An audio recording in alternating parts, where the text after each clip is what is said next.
The chamber of the Galactic Council shimmered with crystalline walls that caught the light of a dying star, throwing fractured colors across the vast circular floor. Delegates of countless worlds, each robed in the sigils of their empires, filled their tiers of seats with practiced dignity. Their voices buzzed like an ocean of contempt and self-satisfaction. For all their grandeur, there was a faint undercurrent of boredom, as if the council's work had long ago devolved into rituals of superiority rather than genuine deliberation. Into this vast theater stepped a lone human diplomat, granted the floor only because tradition demanded it.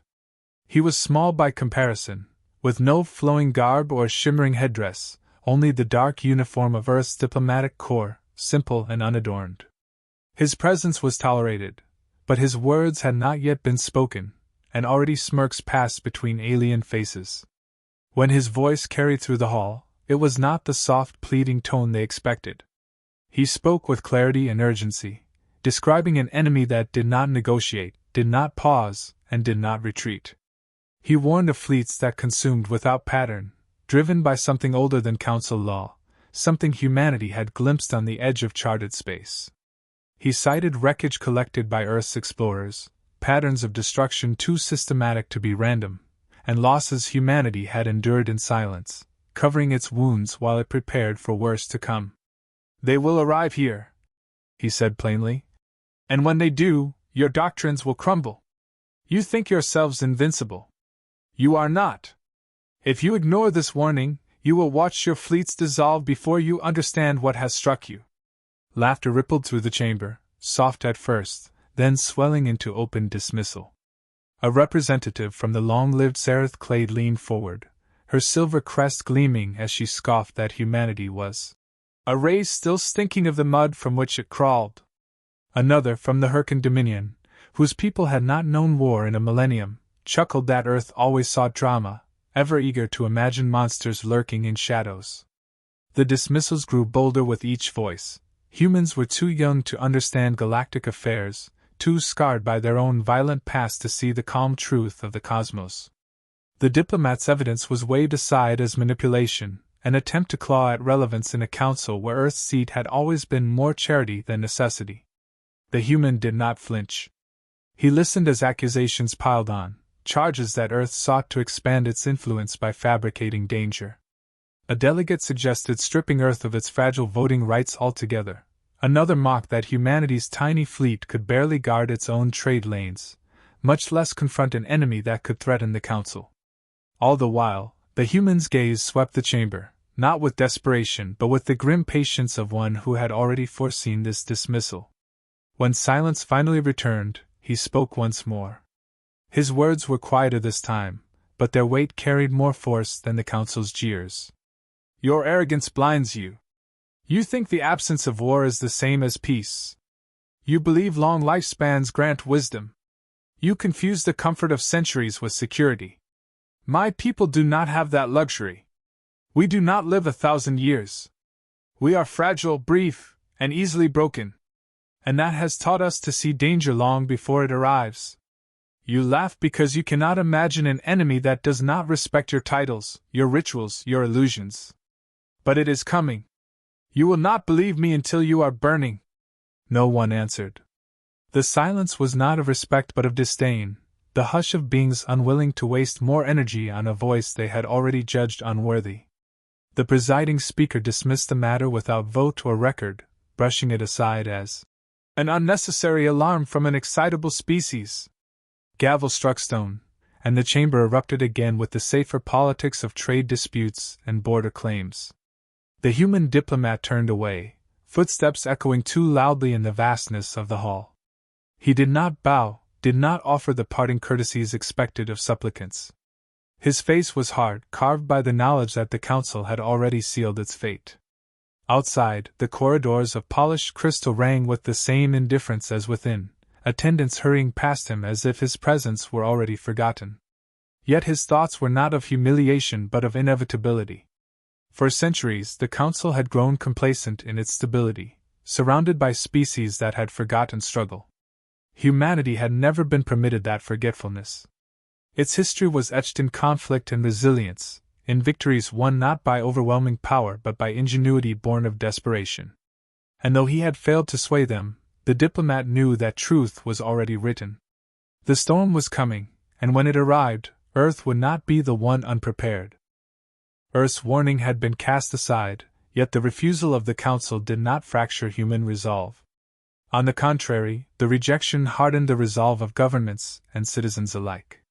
Across the world's cities, the news of the Council's laughter spread, replayed on feeds that burned with indignation. Commentators raged at the mockery, and ordinary people, who had long tolerated Earth's fragile position among the stars, now spoke with a rare unity. They would not wait for permission to act, nor rely on allies who saw them as children. The sting of humiliation became a source of strength, fueling a collective determination to stand alone if necessary. Behind the scenes, military leaders convened in reinforced chambers hidden beneath the planet's surface. Generals, admirals, and strategists laid out projections of possible incursions, guided by the fragments of data their explorers had wrested from derelicts on the frontier. The enemy's weapons were unlike anything in current Council doctrine. Massive energy bursts capable of cutting through shields as though they were mist, swarms of autonomous drones that tore through fleets with cold precision, and communication systems that overwhelmed conventional command structures. Against such an adversary, rigid formations and ceremonial doctrines would mean nothing. Earth's leaders knew the only hope lay in flexibility, adaptation, and a willingness to embrace methods the Council considered crude.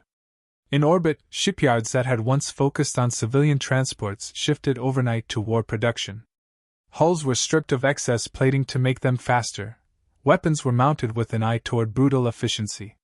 Where the Council prized elegant energy cannons calibrated for endless dueling, Earth returned to weapons of devastating simplicity. Electromagnetic railguns were mounted along battlecruiser spines, capable of hurling tungsten slugs at velocities no shield could fully absorb. Fleets drilled with electronic warfare packages designed to blind and confuse, backed by AI systems tuned not for bureaucratic caution but for survivalist aggression. The strategies adopted were not uniform or ceremonial. They were layered, messy, and inventive. Subfleets practiced dispersal tactics, scattering and regrouping unpredictably. Specialized strike wings rehearsed attacks where manned and unmanned craft moved in coordinated chaos, designed to baffle enemies who relied on predictability. Kinetic mines disguised as debris were scattered in projected invasion corridors. Orbital platforms carried EMP lances, waiting for the moment to burn circuitry with precision bursts. These were not the weapons of a complacent power, but the tools of a people accustomed to improvisation when the odds were against them. Among the populace, enlistment surged. Recruitment stations overflowed, not from government coercion but from a shared understanding that survival demanded sacrifice. Families sent their young not with despair but with grim pride, as though generations of human history had prepared them for this exact trial.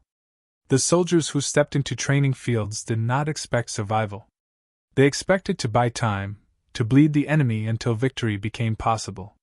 This readiness to fight to the last contrasted sharply with Council species who measured wars and centuries of debate before lifting a single blade. At the heart of Earth's preparations was a philosophy alien to most civilizations, that loss was inevitable, but defeat was not. Humanity did not seek to build an impenetrable shield, it sought to sharpen its teeth. Every drill reinforced the idea that survival lay not in perfect defense, but in making the enemy pay a price they could not endure. AI systems were programmed not with rigid protocols but with the distilled cunning of countless human conflicts, learning from unpredictability itself. Strategists spoke openly of the need to unsettle the invaders, to create fear, to remind them that humanity, though small, could bite deeper than its size suggested. Diplomatic isolation did nothing to slow these efforts. If anything, it clarified them. Where once Earth had hesitated, always looking over its shoulder for Council approval, it now moved without restraint. In laboratories, engineers worked without sleep, fusing old technologies with experimental designs. In the shadows of orbit, ships vanished under cloaking arrays cobbled from physics the Council dismissed as impractical. Nothing was discarded if it promised even the smallest edge. That relentless drive, born of desperation, became Earth's greatest weapon. Every corridor of power carried the same understanding. They could not afford to be wrong. There was no illusion of safety, no faith that distance or treaties would shield them. Humanity's mortality made this clarity sharper than any blade. The Council might drift in complacency, but Earth had lived too long in the shadow of extinction to mistake arrogance for strength. When the storm came, and all evidence suggested it was close, humanity would not stand in neat ranks awaiting destruction. It would strike first, strike hard, and adapt until the enemy broke. The world stood braced, not with resignation but with conviction. For the first time in generations, humanity was unified under a single truth: survival was no gift. It had always been earned, clawed from the void by ingenuity and sacrifice. This time would be no different. They arrived without ceremony, blotting out the void with a tide of machines whose outlines blurred under shifting fields of energy. The first worlds to face them had no warning. Colonies on the frontier flickered once on long-range sensors before silence swallowed them. Fleets dispatched by the Council surged out with confidence, banners raised as if war were a stage for honor. Their admirals boasted of swift victories, repeating doctrines etched into their civilizations across centuries. When battle was joined, those boasts turned to cries cut short. The enemy did not duel. It did not maneuver for prestige. It advanced like a storm front, indifferent to custom. Energy discharges lanced outward in wide arcs that reduced entire squadrons to expanding clouds of gas. Drones swarmed with mathematical precision, tearing through hulls with the inevitability of erosion grinding stone. Communications drowned in static as alien frequencies jammed every channel. The Council's proud armadas, vast as they were, disintegrated almost instantly. No grand tactical shift could alter the fact that their ships had been built for ceremony as much as combat. Shields buckled in moments. Hulls ruptured before commands could even be transmitted. Centuries of doctrine dissolved in seconds. From the safety of their home systems, delegates watched feeds with growing horror. The same voices that had dismissed Earth's warnings struggled now to comprehend the annihilation unfolding. They demanded explanations from commanders already dead, clung to the belief that this was a temporary setback. Yet every new report carried the same message: whole fleets erased with barely a trace left behind. Panic spread in whispers through the Council's chambers. Worlds that had not known true war for generations suddenly realized their distance from the frontier meant only a delay, not immunity. The human diplomat, who had left in silence weeks before, found himself vindicated by every pulse of destruction recorded on the networks. He had spoken of this exact fate, described the precision with which these machines dismantled order. Now it played out on a scale even his warnings had failed to convey. Messages poured into Earth's channels, urgent and frantic, requesting clarification, demanding strategies, begging for assistance. Where once humanity had been mocked for its paranoia, it was now treated as the only voice that had seen clearly. The Council still tried to assemble resistance. Worlds rallied what remained of their fleets, uniting ships under hastily formed coalitions. But even together, their efforts resembled a wall of glass before a hammer. Their coordination faltered, trapped in hierarchies too rigid to adapt. Commanders hesitated, unwilling to deviate from traditions that had once defined their identity. The enemy exploited every hesitation. Battles ended before they had truly begun. Whole systems fell in the span of hours. The illusion of superiority that had dominated galactic politics shattered as the invaders advanced deeper. The Council's citizens, once assured of endless stability, now broadcast desperate pleas to leaders who no longer held answers. Refugees surged toward core worlds, carrying stories of sudden annihilation, voices trembling with disbelief. What had seemed impossible, defeat on such a colossal scale, was now undeniable. Amid this collapse, humanity's earlier warnings resounded with brutal clarity. Earth had been dismissed because it bore scars of war, because it lived with mortality closer than any other. Now those scars revealed themselves as foresight. Where other species had lived in comfort, humanity had never truly escaped the knowledge of fragility. And so, while others wept at the collapse of their fleets, Earth did not flinch. It had always expected this outcome. Delegates who had once laughed now pressed messages of supplication into every channel that could reach Earth. Their tone shifted from arrogance to desperation, voices trembling as they asked for strategies, for ships, for any path to survival. For the first time in memory, the Council's vast assembly no longer held command over the future. They looked instead to the species they had mocked, praying the warnings they had ignored might now transform into salvation. The void carried only one truth: the war had begun in earnest, and the Council's illusions had burned away. What remained was fear, and the growing awareness that only those who had endured constant struggle might possess the tools to resist. Humanity did not wait for ceremonial approval or endless debate. While the Council staggered under losses, Earth's fleets surged forward with the precision of a blade honed for a single purpose. War had been anticipated, rehearsed, and absorbed into every layer of preparation. Now that the enemy had revealed its full shape, humanity answered with force designed to cut through inevitability itself. The first waves of human ships did not form rigid walls. They dispersed into constellations of unpredictable movement, scattering and converging in patterns the machines could not forecast. Drones tried to intercept, but each maneuver collapsed under sudden feints, misdirections, and attacks launched from impossible angles. Human commanders delegated freely to their AI partners, who shifted tactics in milliseconds, never repeating a pattern, never giving the enemy's algorithms the luxury of certainty. Where Council fleets had broken under confusion, humanity thrived in it. Weapons long dismissed as crude proved devastating. Railgun slugs ripped into enemy hulls, punching through with kinetic fury that bypassed their exotic shielding. Electromagnetic pulses cascaded across formations, disabling coordination and blinding sensors. Ambushes ignited from asteroid fields seeded with disguised explosives, tearing apart entire wings before the enemy could adjust. In every engagement, humanity forced its adversary to fight on shifting ground, denying it the steady rhythm it relied upon. Alien observers, clinging to the remnants of their fleets, watched in awe and terror.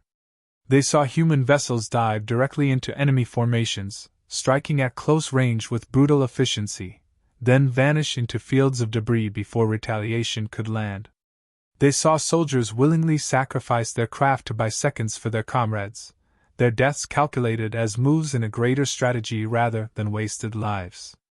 It became clear to those watching that humanity was not fighting to preserve image or tradition. They were fighting with the raw clarity of survival, where every decision carried the weight of extinction. The decisive engagement unfolded when humanity drew the enemy into a vast corridor of wreckage left from Council defeats. Ships disguised as drifting husks came to life, their power signatures masked until the trap snapped shut. At a signal, EMP bursts erupted in layered waves, collapsing the invaders' control systems. Railgun fire and missile storms converged in a torrent that tore through their immobilized ranks. Drones faltered, then fell silent, their coordination severed. Within minutes, an armada that had obliterated thousands of Council ships was reduced to burning fragments. The swiftness of destruction stunned every witness. Where fleets of ancient empires had been shattered in heartbeats, humanity dismantled the same force in less time, leaving behind a silence more profound than the thunder of battle. Council commanders, who had once ridiculed Earth as primitive, found themselves whispering new words: efficient, merciless, unstoppable. They could no longer deny what they had seen with their own eyes.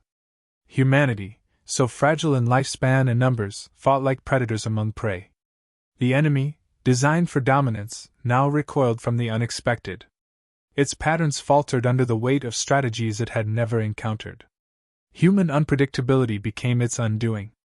No algorithm could replicate desperation forged by centuries of struggle, nor could code replicate the grim creativity of beings who had clawed survival from the jaws of countless wars. In the space of hours, humanity had done what the Council had declared impossible, not merely holding the line, but striking a decisive blow. Yet victory was not celebrated with triumph. The fleets regrouped, counting losses with quiet resolve. Crews recorded the names of the fallen, their sacrifices etched into the collective memory of Earth's struggle. Where other species might have seen conquest, humanity saw only necessity.